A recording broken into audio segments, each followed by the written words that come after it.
Selamat datang di video ini. Pada video ini, saya akan membahas materi pada mata kuliah analisis laporan keuangan. Khususnya saya akan membahas laporan keuangan proforma. Supaya saudara bisa mengikuti video ini dengan baik, silakan saudara download dulu untuk materi yang sudah saya upload di virtual class. Baik, kita langsung masuk saja ke pembahasannya. Pada video ini saya akan membahas laporan keuangan proforma. Nah, laporan keuangan proforma ini merupakan proyeksi dari laporan keuangan untuk di periode yang akan datang. Ya, karena ini merupakan laporan keuangan yang akan diproyeksikan di masa yang akan datang, maka laporan keuangan proforma ini masih bersifat sementara, ya, belum final. Kenapa? Karena periodenya belum berakhir atau malah belum dijalankan.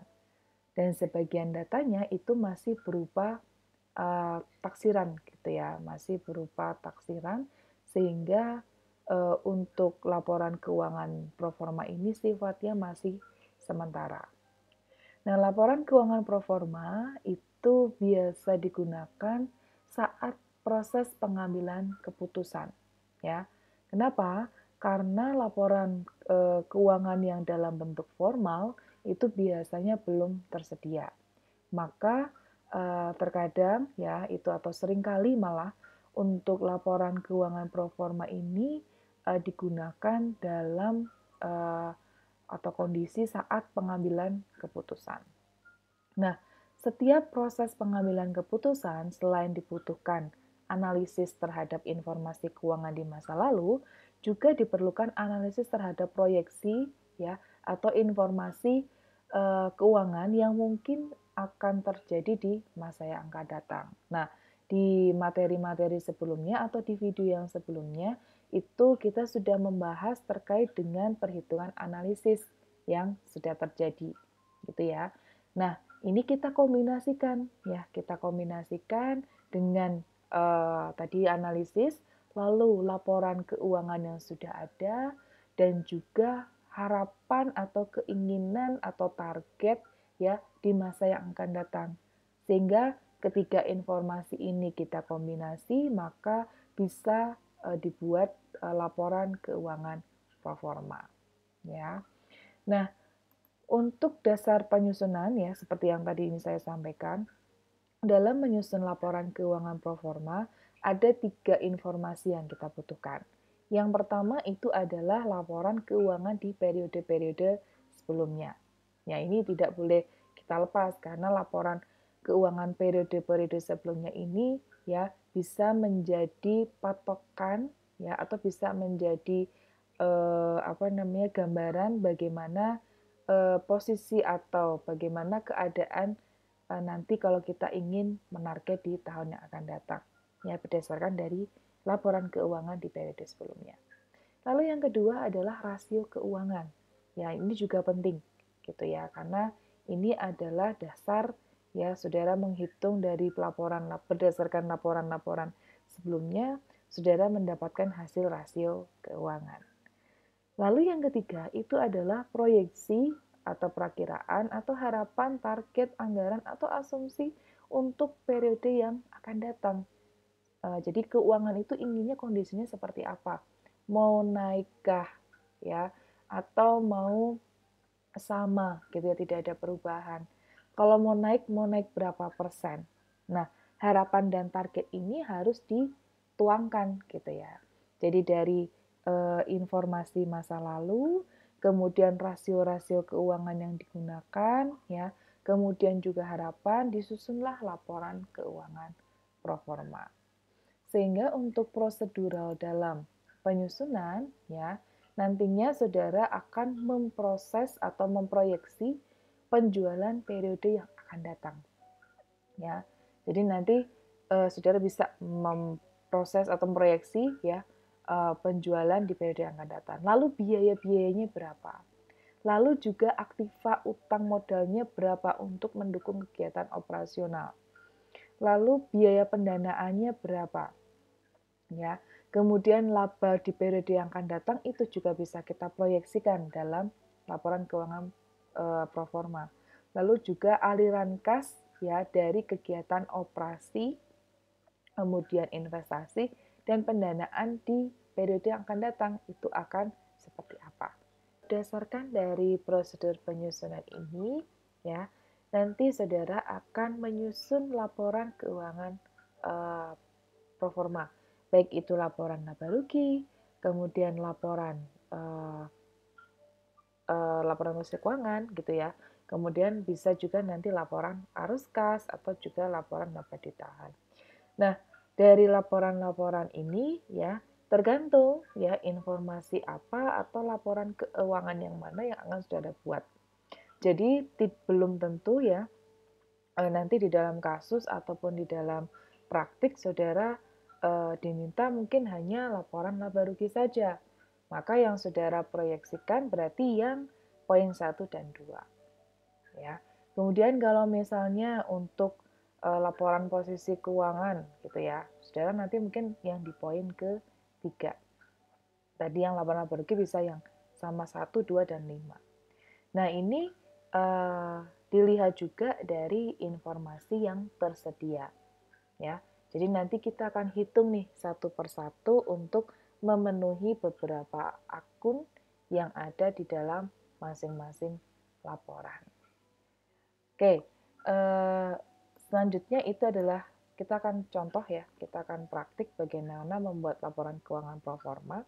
Di contoh 1 ini ya, ada informasi bahwa data untuk menyusun laporan laba rugi ya pro forma PT Rinjani untuk tahun yang berakhir pada 31 Desember 2021.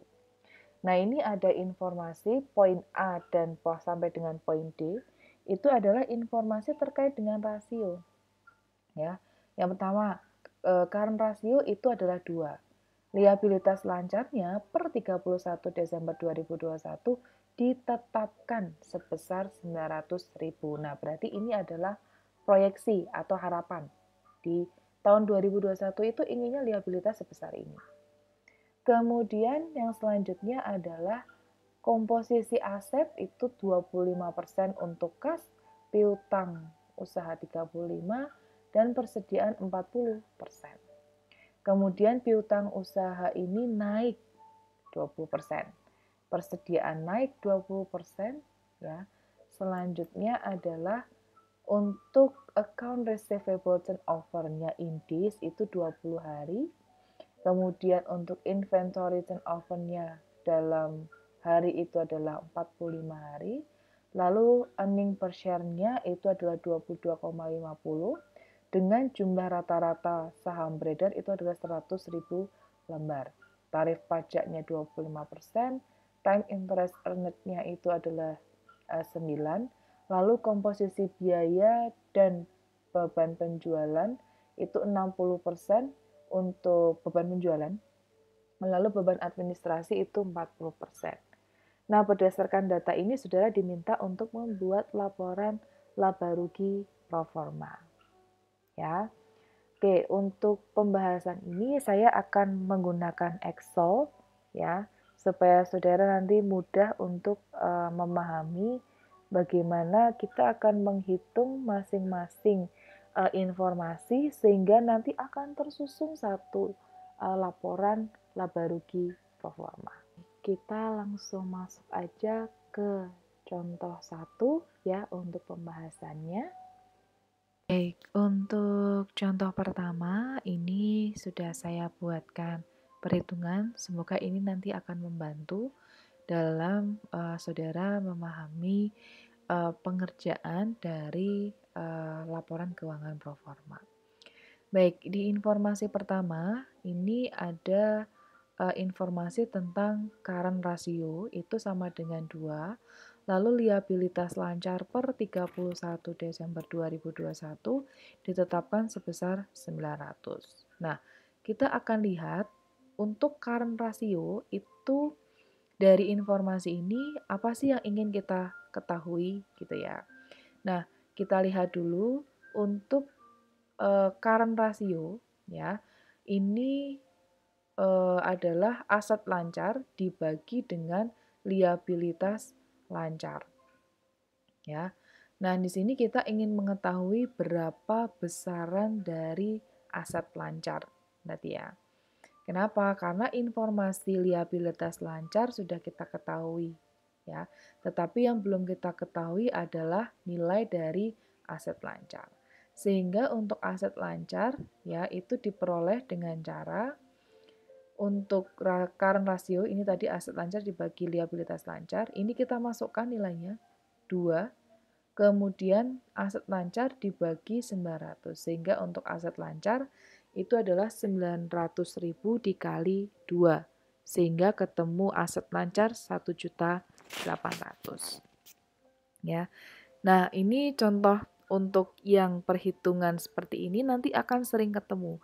Jadi dari dasar rasio tersebut, informasi apa sih yang ingin kita cari gitu ya. Sehingga nanti kita mulai dari satu demi satu demi satu, sehingga nanti akan terkumpul menjadi satu laporan. Ya. Nah, ini tergantung laporan yang diinginkan apa. Karena ini adalah laporan laba rugi, maka kita akan cari nanti akun-akun ya atau nilai-nilai terkait dengan laporan laba rugi gitu ya. Lalu yang kedua itu adalah komposisi aset lancar, itu adalah kas 25%, piutang usaha 35%, lalu persediaan 40%.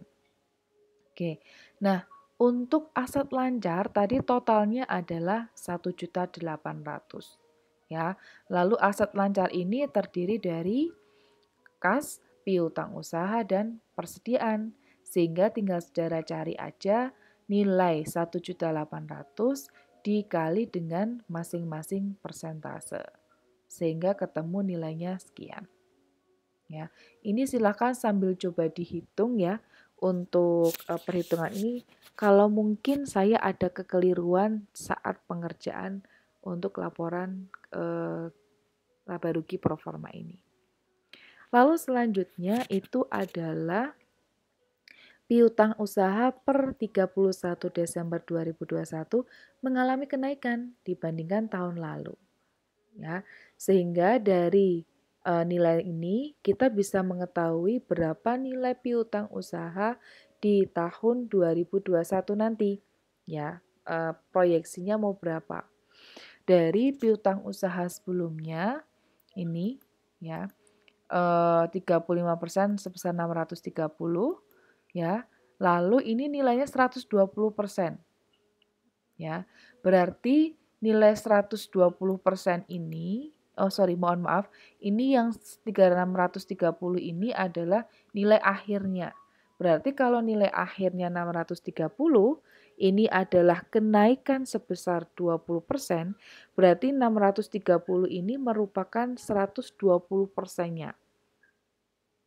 Oke, nah sehingga kalau ditanya berapa sih nilai 100%-nya, maka kita cari dengan cara 100 per 120 dikali 630, yaitu ketemu 525.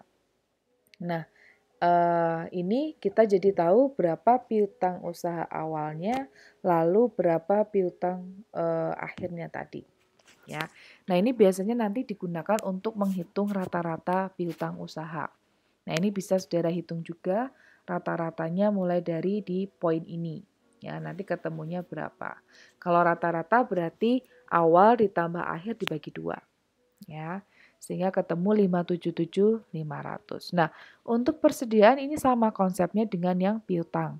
Ya, tadi untuk yang informasi di poin B ini adalah piutang akhir sebesar 720. Ini merupakan nilai yang sudah ada kenaikan sebesar 25%. Ya, sehingga untuk persediaan akhir itu adalah nilainya 125%.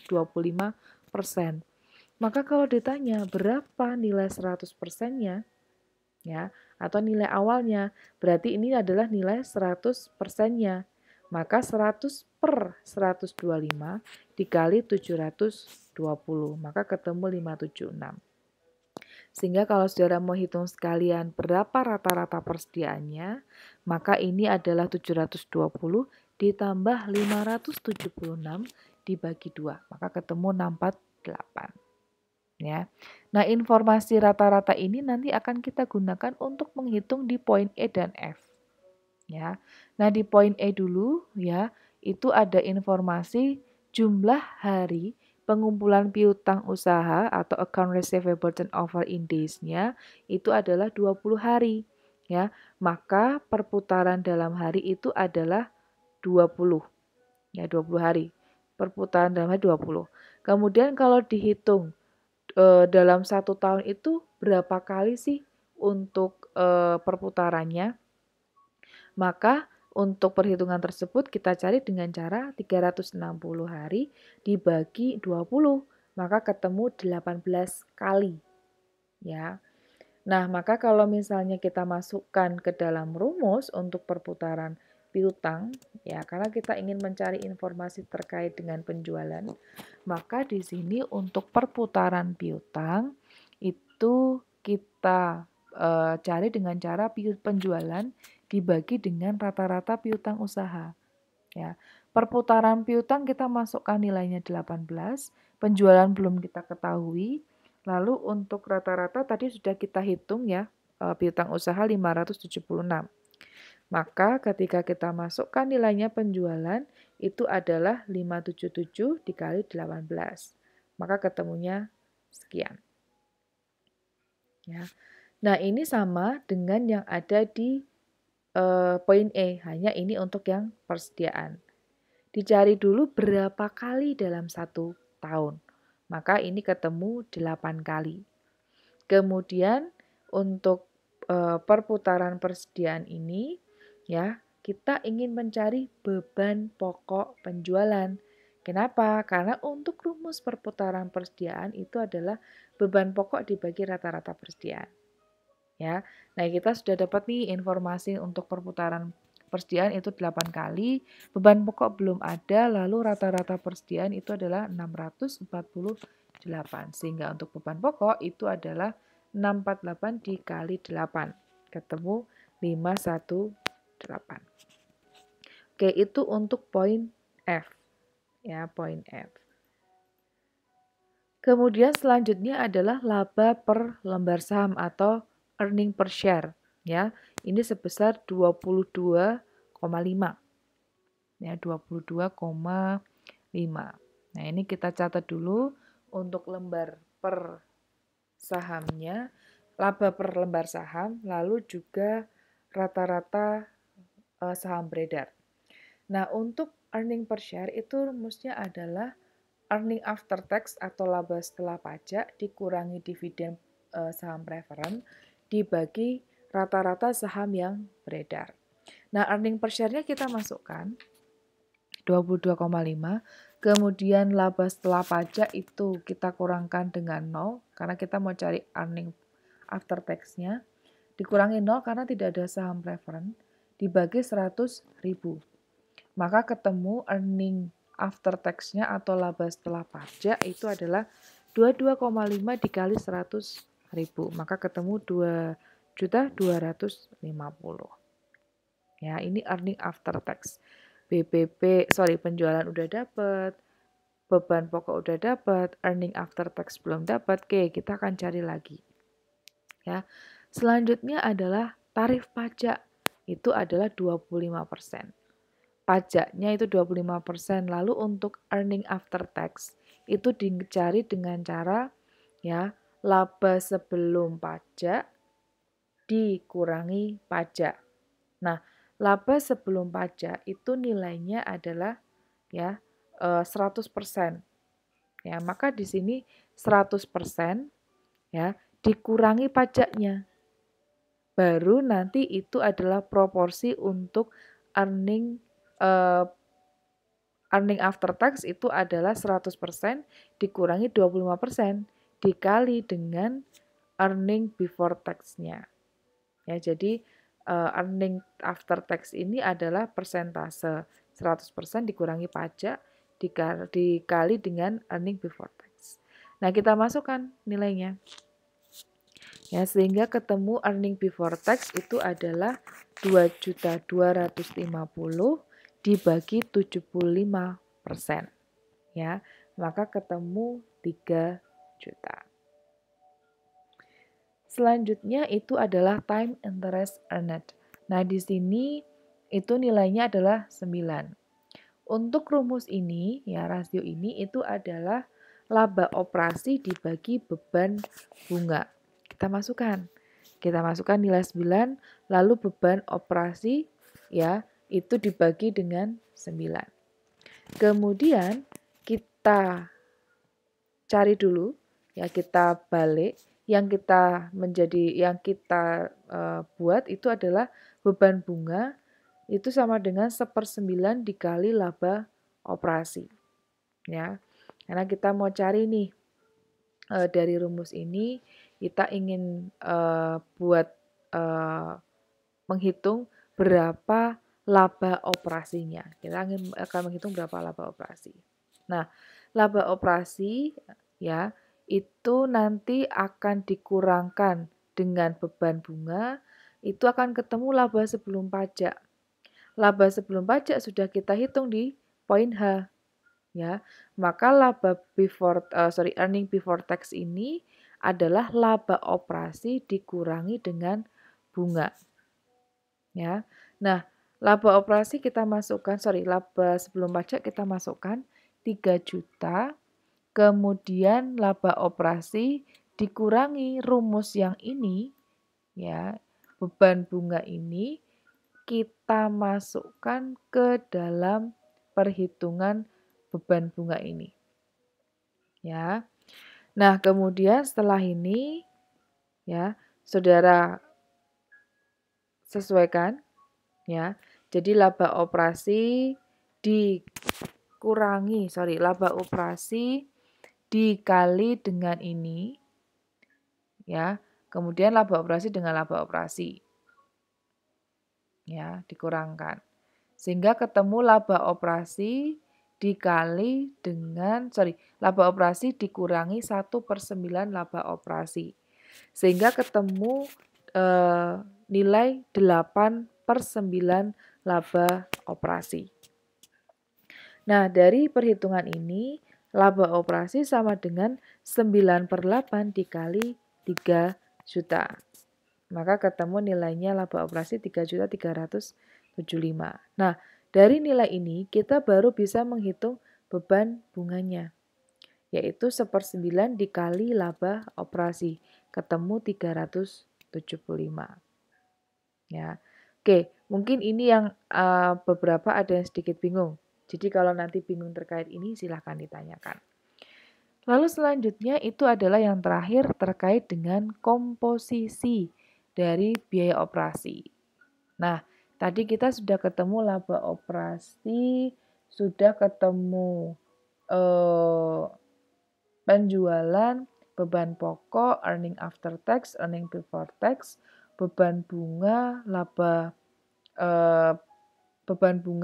operasi. Sekarang yang dicari adalah berapa sih sebenarnya nilai beban operasi gitu ya. Maka laba operasi itu merupakan laba kotor dikurangi dengan beban operasi. Tadi laba operasi 3375 itu berasal dari laba kotor. Laba kotor itu adalah penjualan dikurangi beban pokok ya. Sehingga di sini nilainya adalah 3375 sama dengan 10.395 dikurangi 5.184 dikurangi beban operasi. Nah, ini kita pindah ya. Beban operasi sama dengan 10 juta dikurangi 5.184 dikurangi 3.375. Ya, sehingga untuk beban operasi nilainya adalah 1.836. Ya. Nah, ini kita bagi ke proporsinya yaitu 60% dan 40%. Beban penjualan itu adalah besarannya 101.600,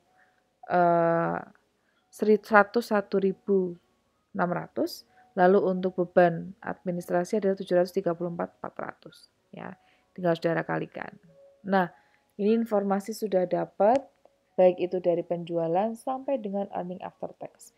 Lalu saudara masukkan ke format laba rugi proformanya. Nanti hasilnya akan seperti yang ada di handout. Nah, tinggal saudara masukkan. Nah, kalau saudara-saudara masukkan nilainya harusnya harusnya sama dengan yang kita hitung tadi satu persatu. Oke, jadi harus tadi penjualan nilainya 10 juta seperti yang ada di perhitungan nomor E. Ya, ini kemudian beban pokok itu juga hitungannya harus sama. Nah, ini harus sama dan kita masukkan ke laporan laba rugi proforma. Ya. Oke, itu untuk laporan laba rugi proforma di contoh 1. Apakah ada yang ingin ditanyakan? Apabila belum ada pertanyaan terkait dengan contoh yang pertama, kita akan masuk ke contoh yang kedua. Nah, di contoh kedua ini ada informasi laporan posisi keuangan di tahun 2020. Ya, ini adalah laporan posisi keuangan. Kemudian selanjutnya ada informasi tambahan untuk penyusunan laporan posisi keuangan proforma tanggal 31 Desember 2021. Yang pertama itu adalah gross profit margin-nya itu 20% dan laba kotor ditetapkan 12 juta. Lalu cash turnover-nya itu adalah 20 kali, lalu account receivable turnover-nya itu adalah 15 kali, lalu inventory turnover-nya itu 8 kali, lalu total assets turnover-nya itu adalah 2 kali. Selanjutnya adalah long term debt to total assets rasionya 1:3, lalu net worth to fixed assets rasionya 1:1,6, dan modal saham ini tidak berubah.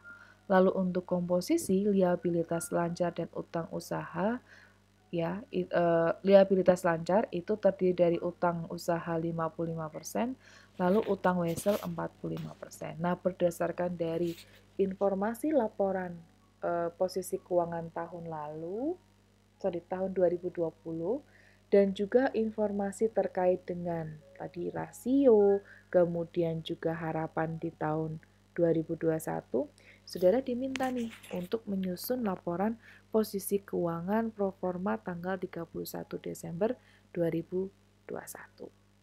Ya, sebelumnya saudara menyusun laporan laba rugi proforma, sekarang saudara menyusun laporan posisi keuangan untuk proforma. Oke, kita langsung masuk saja ke pembahasannya. Baik, untuk di contoh 2 ini ya, ini sudah saya pindah di Excel juga untuk soalnya. Kemudian kita akan bahas satu persatu ya. Untuk informasi pertama itu adalah gross profit margin itu 20% dan laba kotor ditetapkan 12 juta. Nah, di sini kita ingin mengetahui berapa nilai penjualan. Karena gross profit itu rumusnya adalah laba kotor dibagi dengan penjualan. Nah, ini kita masukkan nilainya. Gross profit-nya itu 20%, lalu laba kotornya 12 juta, lalu di sini penjualan yang kita cari. Maka untuk penjualan itu adalah 12 juta dibagi 20%, maka ketemu 60 juta. Ya, jadi informasinya seperti itu. Lalu yang kedua itu adalah cash turnover 20 kali. Ya. Nah, cash turnover ini nilai rumusnya itu adalah penjualan bersih dibagi rata-rata kas. Ya, nah ini kita masukkan dulu. 20 untuk cash turnover, kemudian penjualan bersih 60 juta yang sudah kita hitung, dibagi dengan rata-rata kas. Nah, rata-rata kas itu adalah kas awal ditambah kas akhir. Nah, yang kita ketahui itu baru kas awal, yaitu sebesar 1.200.000. Maka ini kita masukkan plus kas akhir dibagi 2. Oke, kemudian ini 60 juta kita pindah, lalu 20 juta kita pindah. ya. Nah, ini kemudian kita kalikan 1.200.000 ya. Dan ini nanti kita bagi dengan kas akhir dan juga dibagi 2. Nah, ini maka 60 juta sama dengan 24 juta dibagi 2 karena dari sini ya. Kemudian plus kas akhir dikali 20 dibagi 2. Sehingga yang 60 juta sama dengan 12 juta, ini kan dibagi 2, plus kas akhir dikali 20 dibagi 2. Maka kas akhir itu nilainya adalah 48 juta dikali, jadi ini kita kurangkan, ya harusnya dibagi 20 per 2. Ya, tapi karena ini dibagi 20 per 2, maka kita kali 2 per 20. Ketemu 4,8. Selanjutnya adalah account receivable turnover, yaitu adalah 15 kali. Nah, ini sama dengan cash turnover, kita masukkan dulu rumusnya. Untuk rumus, itu adalah penjualan dibagi rata-rata piutang usaha. Nah, ini kita masukkan penjualan, kemudian kita masukkan piutang awal, karena kita belum punya informasi tentang piutang akhir. Jadi yang ingin kita ketahui itu adalah berapa nilai piutang akhir. Ya, ini sama dengan yang ada di perhitungan cash turnover. Kita masukkan, ini nilainya adalah 60 juta sama dengan 15, ini kita tukar aja. Kemudian dikali 1.500.000 dikali 15 ditambah piutang akhir dibagi 2. Kemudian 60 juta sama dengan 22.500.000 dibagi 2 ditambah piutang akhir dikali 15 bagi 2. Kemudian 60 juta sama dengan ini tadi dibagi 2 plus piutang akhir dikali 15 per 2.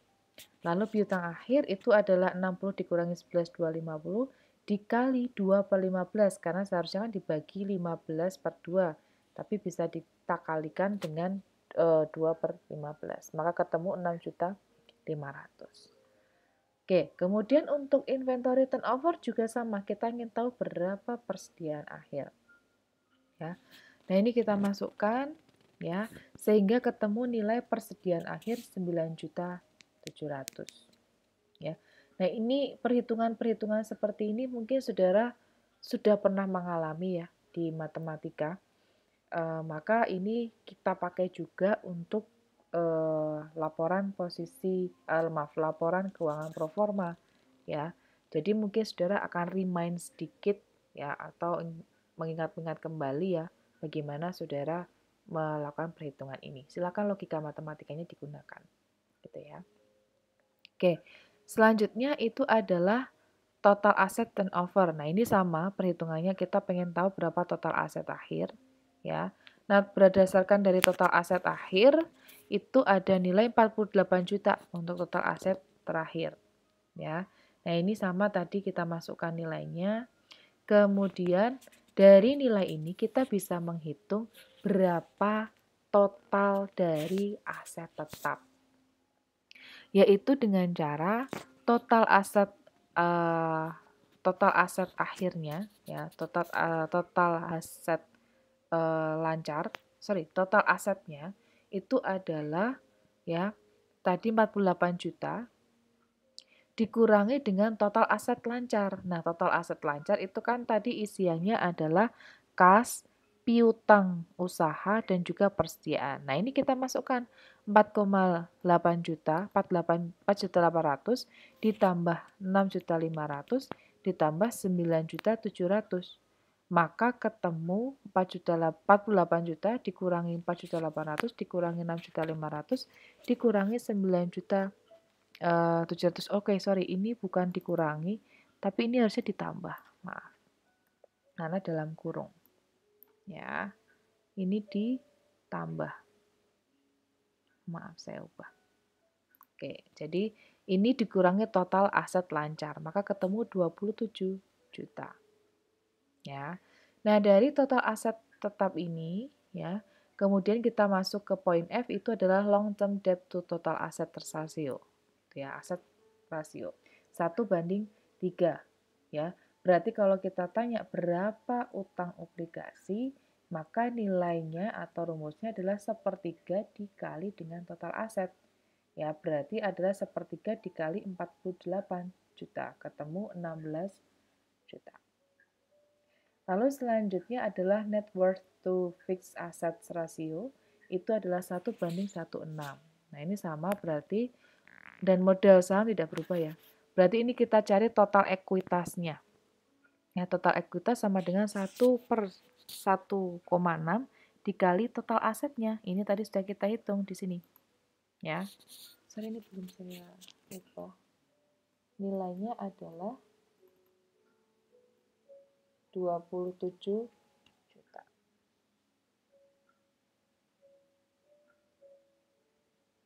Ya, 27 juta. Itu adalah 16.875. Itu untuk total ekuitas. Nah, kemudian kita mau menghitung komposisi dari liabilitas lancar. Utang usaha 55%, wesel 45%.